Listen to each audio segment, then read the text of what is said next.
Item ಯಾವುದೇ ಇರಲಿ try ಮಾಡಿ ಆಚಿ ಚಿಕನ್ ಮಸಾಲಾ. ನೆಲಮಂಗಲದಲ್ಲಿ ಆತಂಕ ಮೂಡಿಸಿರುವ ಕೆಮಿಕಲ್ ತ್ಯಾಜ್ಯ ದಂಧೆ ಬಯಲಾಗಿದೆ.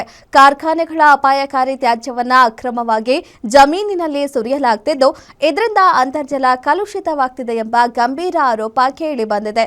ಈ ಕುರಿತ ಒಂದು ರಿಪೋರ್ಟ್ ಇಲ್ಲಿದೆ ನೋಡಿ. ನೆಲಮಂಗಲದಲ್ಲಿ 60 ಕೆಮಿಕಲ್ ಬ್ಯಾರೆಲ್ಗಳು ಪತ್ತೆ. ಗುಂಡಿ ತೋಡಿ ವಿಷಕಾರಿ ತ್ಯಾಜ್ಯ ಸುರಿಯುತ್ತಿರುವ ಕಿಡಿಗೇಡಿಗಳು.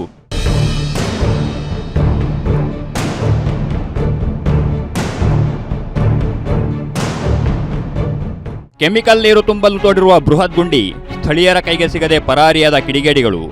ಮತ್ತೊಂದೆಡೆ 60ಕ್ಕೂ ಹೆಚ್ಚು ತ್ಯಾಜ್ಯ ತುಂಬಿದ ಬ್ಯಾರೆಲ್ಗಳು. ಇದು ನೆಲಮಂಗಲ ನಗರಸಭೆ ವ್ಯಾಪ್ತಿಯ ಚಿಕ್ಕದೊಡ್ಡಯ್ಯ ಅವರಿಗೆ ಸೇರಿದ ಜಮೀನಿನಲ್ಲಿ ಈ ಕರಾಳ ದಂಧೆ ನಡೆಯುತ್ತಿದೆ ಅಂತ ಹೇಳಲಾಗ್ತಿದೆ. ಬೆಂಗಳೂರಿನ ಮಲ್ಲೇಶ್ವರಂ, ಯಶವಂತಪುರ, ದಾಸರಹಳ್ಳಿ ಸೇರಿದಂತೆ ಇತರೆ ಕೈಗಾರಿಕಾ ಪ್ರದೇಶಗಳಿಂದ ಕೆಮಿಕಲ್ ತ್ಯಾಜ್ಯವನ್ನ ಬ್ಯಾರೆಲ್ಗಳಲ್ಲಿ ತಂದು ಗ್ರಾಮದ ಜಮೀನಿನಲ್ಲಿ ತೋಡಿದ ಹಳ್ಳಗಳಿಗೆ ಸುರಿಯಲಾಗ್ತಿದೆ ಅನ್ನೋ ಆರೋಪ ಕೇಳಿಬಂದಿದೆ. ನಾವು ಸ್ಟಾರ್ಟ್ ಮಾಡಿ 30-37 ವರ್ಷ ಆಯಿತು. ಈಗ ಇದು ತುಂಬ ಒಂದು ವಾರದಿಂದ ತುಂಬ ಸ್ಮೆಲ್ ಬರ್ತಾಯಿದೆ.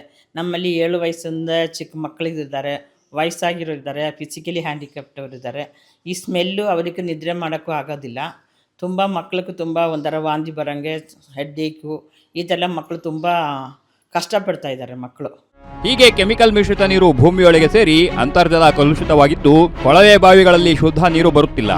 ಸುತ್ತಮುತ್ತಲೂ ಮನೆಗಳಿದ್ದು ನೂರಾರು ಮಂದಿ ನಿವಾಸಿಗಳ ಆರೋಗ್ಯ ಹದಗೆಡುತ್ತಿದೆ.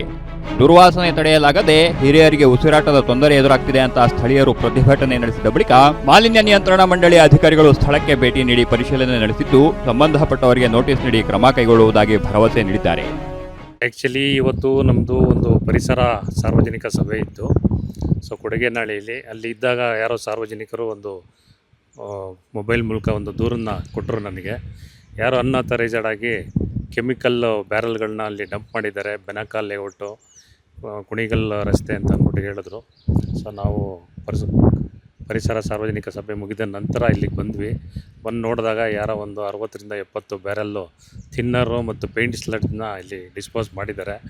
ಇದು ಖಾಲಿ ಜಾಗ ಮಾಡ್ಕೊಂಡಿದ್ದಾರೆ. ಇದಕ್ಕೆ ಅಂತಲೇ ಅವರು ಉದ್ದೇಶಪೂರ್ವಕವಾಗಿ ಇಲ್ಲಿ ಡಿಸ್ಚಾರ್ಜ್ ಮಾಡಿದ್ದಾರೆ. ಅಕ್ರಮ ಕೆಮಿಕಲ್ ತ್ಯಾಜ್ಯ ವಿಲೇವಾರಿಯಿಂದ ಪರಿಸರ ಮತ್ತು ಸಾರ್ವಜನಿಕರ ಆರೋಗ್ಯದ ಮೇಲೆ ಗಂಭೀರ ಪರಿಣಾಮ ಬೀರುವ ಆತಂಕ ವ್ಯಕ್ತವಾಗಿದ್ದು, ತಪ್ಪಿತಸ್ಥರ ವಿರುದ್ಧ ಅಧಿಕಾರಿಗಳು ಯಾವ ಕ್ರಮ ಕೈಗೊಳ್ಳುತ್ತಾರೆ ಅನ್ನೋದನ್ನ ಸ್ಥಳೀಯರು ಕಾದು ನೋಡ್ತಿದ್ದಾರೆ. ನೆಲಮಂಗಲ ಗ್ರಾಮಾಂತರ ಪೊಲೀಸ್ ಠಾಣೆ ವ್ಯಾಪ್ತಿಯಲ್ಲಿ ನಡೆದಿರುವ ಈ ಪ್ರಕರಣ ಸದ್ಯ ಸಾಕಷ್ಟು ಚರ್ಚೆಗೆ ಗ್ರಾಸವಾಗಿದೆ. ಮೂರ್ತಿ ಬೀರಯ್ಯನಪಳ್ಯ, ಗ್ಯಾರಂಟಿ ನ್ಯೂಸ್, ನೆಲಮಂಗಲ.